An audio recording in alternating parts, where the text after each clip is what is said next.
Boa noite, turma! Hoje nós vamos realizar uma montagem de retificador no Tinkercad com base no que nós estudamos já inicialmente em eletrônica analógica. Portanto, os objetivos da aula de hoje serão os seguintes. Inicialmente, a utilização de gerador e osciloscópio no Tinkercad, que são dois elementos que não utilizamos até o momento. Na sequência, a montagem de um circuito retificador de meia onda, que utiliza-se apenas de um diodo para observação do sinal de tensão. E, por fim, o exemplo de simulação. Obviamente, faremos a montagem e rodaremos aí a simulação. Então, falando agora dos componentes desse tipo de montagem. Para essa montagem do retificador de meia onda, nós teremos aí os seguintes componentes: o gerador de sinais, o osciloscópio, diodo de junção, que também iremos utilizar aí pela primeira vez, e um resistor de carga, que é o nosso RL lá da teoria de analógica.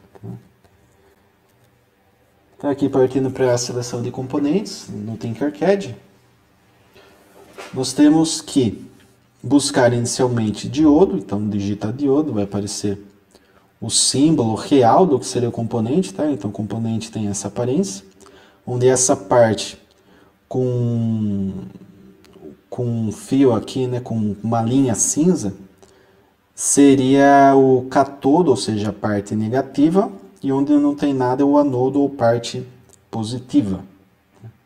Gerador, basta escrever isso daqui, vai aparecer um gerador de funções, que temos no laboratório de analógico ou digitais, se não me engano, bem similares daqui.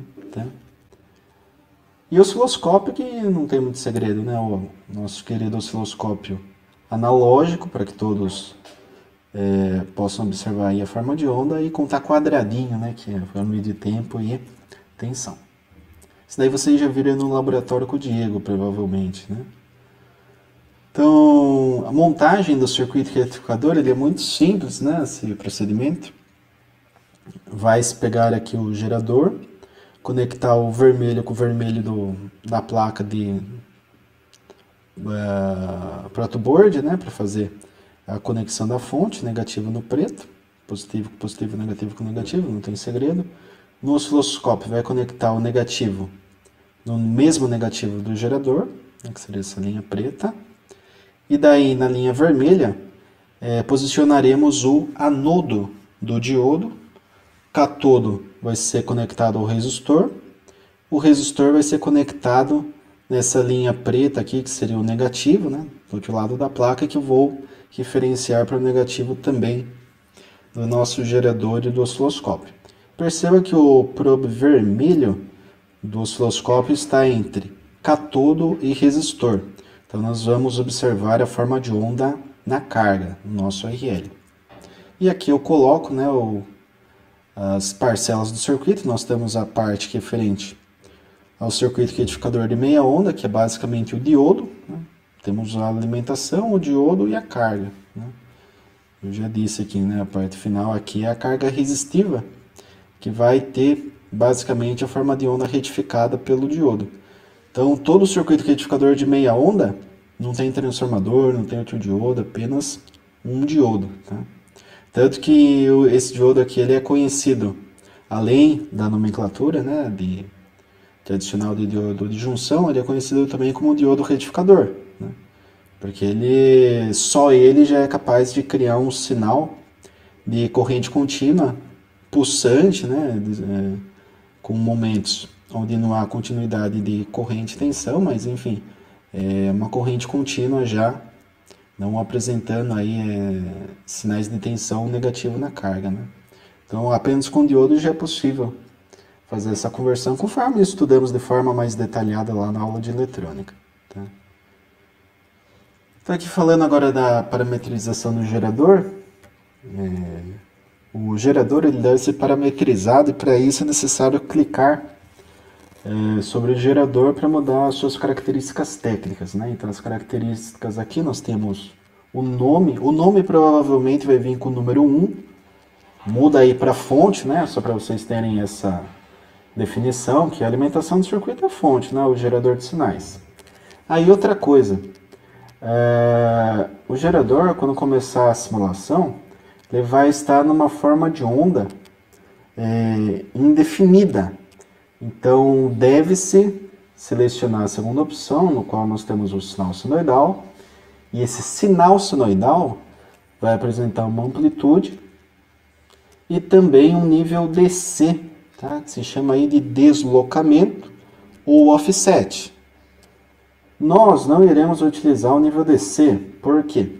Porque na grande maioria das aplicações não tem nível DC, na rede não tem, ou não deveria ter, né, nível DC, seria harmônicas pares aí, mas enfim. Nós iremos utilizar a amplitude e a frequência, tá? Função senoidal vai ser definida aqui também, pode ser definida na prática aqui. Então a frequência deve ser colocar 100 Hz, né? Ou seja, 100 ciclos, né? Ciclo positivo e negativo, recordando, né? 100 ciclos por segundo e amplitude de 10 volts, tá? Então 10 volts aqui, pela imagem, né, é considerado pico a pico. Então se eu pegar aqui o valor de pico, seria metade disso, metade de 10 é 5, né? 5 volts, que é o que estaria chegando aquele valor de pico para a carga, né? Se a gente descontar aqui, né, o 0,7 é em torno de 4,3. Só que tem um detalhe, né? Se eu tenho uma frequência de 100 Hz, eu posso definir o período, porque no osciloscópio nós vamos trabalhar com período e amplitude. Então, o período é inverso da frequência, ou seja, 1 dividido por 100, 0,01 segundos, ou ainda 10 milissegundos, tá certo? Então, pressionando o gerador, parametrizou com esses dados, fez o cálculo do período, poderíamos parametrizar quem? O osciloscópio, certo? Então, inicialmente, deve-se clicar aí no osciloscópio e definir 5 milissegundos por divisão, tá certo? Então, clicou no equipamento, vai aparecer aqui 5 milissegundos, né? Vai estar uma opção provavelmente em micro inicialmente, né? Você tem que clicar aqui para deixar em mili e depois parametrizar aqui para 5. O nome está 10, mas você pode escrever osciloscópio, assim como eu mudei lá para a fonte. Mas se quiser, não precisa mudar, tá? Isso aqui não vai interessar muito para nós. Partindo aí para a simulação, né, do circuito retificador, nós teremos essa forma de onda, né? Então fui lá, parametrizei os dados, né? Frequência 100 Hz, tensão pico a pico, que é a mesma coisa que a amplitude do sinal, tendo em vista que ele considera referência o nível de offset, que não iremos utilizar porque a rede não tem offset, né? Então não faria sentido nenhum. Se tivesse offset, transformadores trabalhariam saturados, então, enfim, para nós isso daqui não vai interessar muito. Iremos trabalhar com o valor pico a pico, que foi estabelecido em 10 volts, tá certo? Muito bem. No osciloscópio funciona de que forma, né?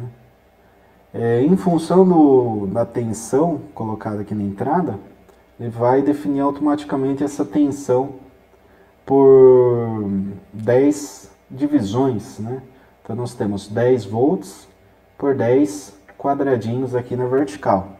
Então 10 volts por 10 divisões, nós temos 1 volt por divisão.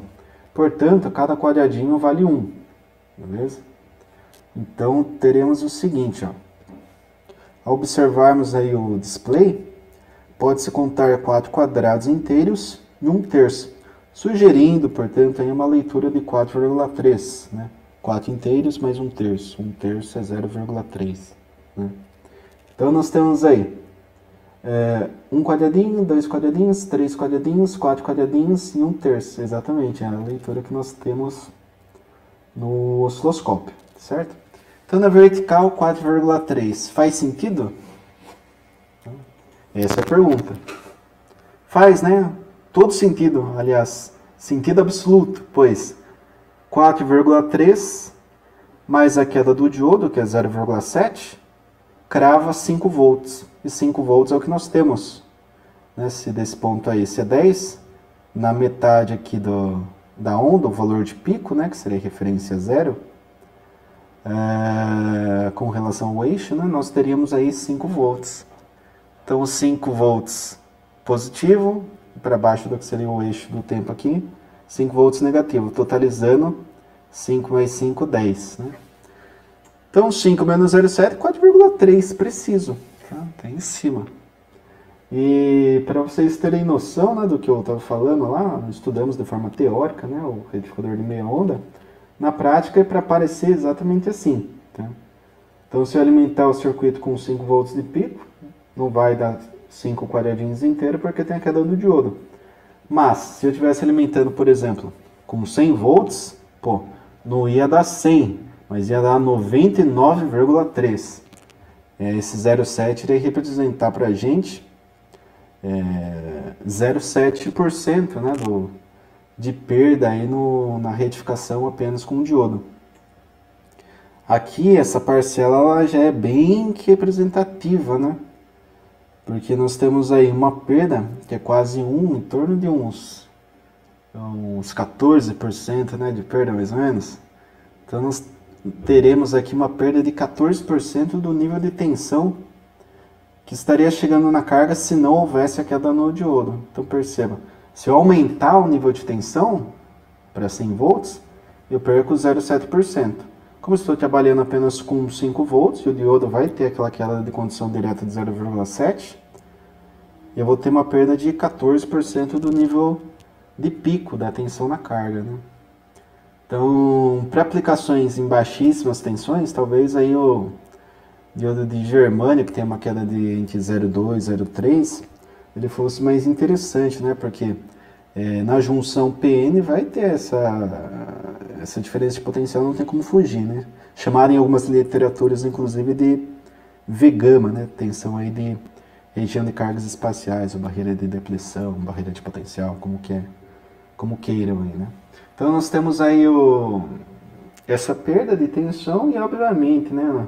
Se o semiciclo ele não é transmitindo para a carga, o semiciclo negativo, o que acontece? Nós perdemos aí metade de um semiciclo, né? Então, de uma certa forma, metade, entre aspas, aí, né, do nível de tensão, poderíamos colocar assim, em vez de passar o valor pico a pico, passa apenas o valor de pico, né? Então, metade dessa energia está sendo perdida, de uma forma bem resumida, né? Tem outras perdas aí no meio. Mas é por isso que surgiu na sequência ali o retificador com center tap e o in-ponte, que nós iremos estudar mais para frente. E tendo aqui definido, né, o nível de tensão, que nós já vimos, podemos também definir o período. Período calculamos, né, anteriormente, no slide passado, e vimos que inverso de 100 é 10 mili. E se a gente contar aqui, ó, nós temos 50 mili em 10 quadrados, né? 50 dividido por 10, 5 mili. Então nós temos um quadradinho, 2 quadradinhos, fechou o período, começou outro pulso. Né? Então 5 mais 5, 10 mili. Fecha exatamente o período e a amplitude. Ah, professor, mas quero medir que nem no digital. Não sei se vocês já tiveram contato com o osciloscópio digital, mas o digital ele apresenta aqui do lado valor pico a pico, RMS, eficaz, frequência, período, delta X, delta Y, delta T, o que vocês quiserem. Tá? De forma automática. Só que eu não gosto muito. Né? Por que eu não gosto? Porque se você dá para o aluno equipamento digital, ele pressiona o botão e já aparece tudo. Então ele não precisa saber nada. Agora, se você tem um osciloscópio analógico, ele tem que saber o que é tensão, como medir a tensão, né? Qual eixo medir a tensão, qual eixo medir o tempo.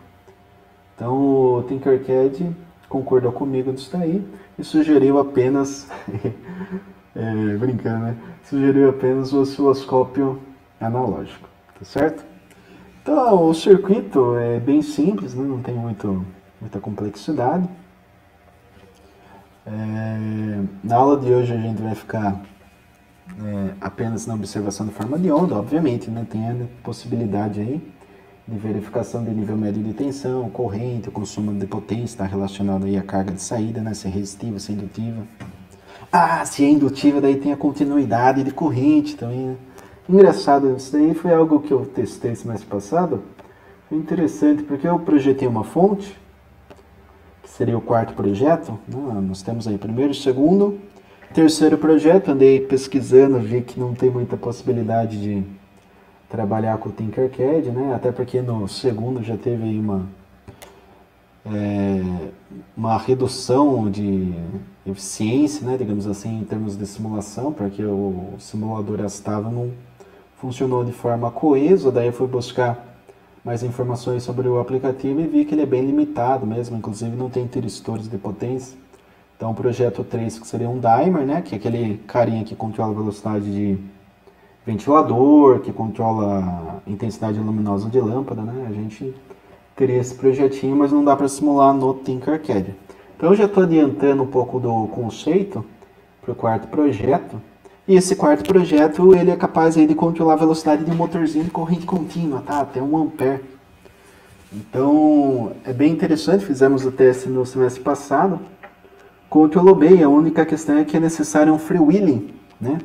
Freewheeling é um diodo em antiparalelo com uma carga indutiva, porque a carga indutiva ela dá um contragolpe, né? O motorzinho é uma carga indutiva, então ele tem que ter, digamos assim, um caminho livre para a circulação de uma correntezinha baixinha para que não dê um contragolpe indutivo muito elevado, né? Um pico de tensão.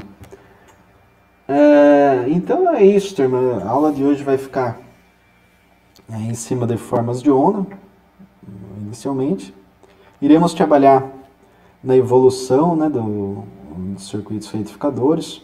Fizemos aí para retificador de meia onda, partiremos para onda completa e depois faremos outros testes aí no Tinkercad. Certo, turma? Agradeço aí a atenção de todos, mais uma vez. Estou disponível no chat para qualquer dúvida, podem mandar áudio, foto, né? Às vezes tem lista de exercícios lá, vocês têm alguma dúvida, pode escrever no papel, tirar fotos, se for mais fácil. Editar no Word, enfim, o que vocês preferirem. Mandem para mim no chat. Da forma que vocês desejarem aí, ou qualquer dúvida, questionamento com relação ao conteúdo, que a gente vai se falando. Agradeço aí a atenção de todos, mais uma vez. Bons estudos. Até!